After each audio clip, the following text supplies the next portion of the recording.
कधी न होणारी गोष्ट आहे. पेपर कुठे झाल्यावर कुठे राजीनामा दिला नाही. आपण जर दिला तर हा ऐतिहासिक निर्णय राज्यामध्ये घडेल. या जो पेपर फुटीचा घोटाळा झालाय, काँग्रेस तिथं काही नैतिकता स्वीकारली नाही. आपण नैतिकता स्वीकारणारा आहात की नाही, आणि आपण ह्या गोष्टीची नैतिकता स्वीकारून राजीनामा देणारा आहात की नाही. त्या आंदोलनामध्ये आमच्या प्रामुख्याने 12 मागण्या होत्या. आज आम्ही आपल्याला भेटायला आलो. ह्या 12 मागण्या येत्या 8 दिवसामध्ये आमच्या मान्य होतील अशा पद्धतीची आम्हाला अपेक्षा आहे.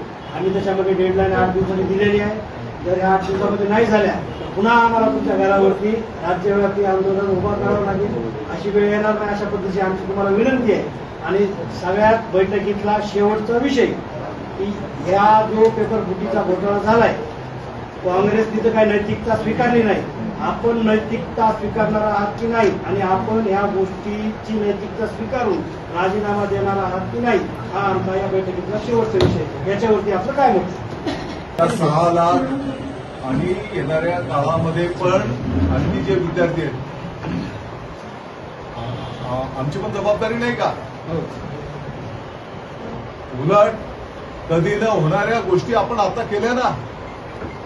कधी न होणारी गोष्ट आहे. पेपर कुठे झाल्यावर कुठे राजीनामा दिला नाही. आपण जर दिला तर हा ऐतिहासिक निर्णय राज्यामध्ये घडेल. दादा ज्या वेळेस द्यायचा राहिला कोणाला न विचारता पण देईल.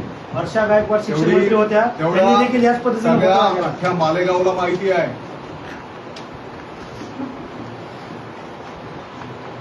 आपण हा ऐतिहासिक निर्णय राज्यामध्ये घ्यावा.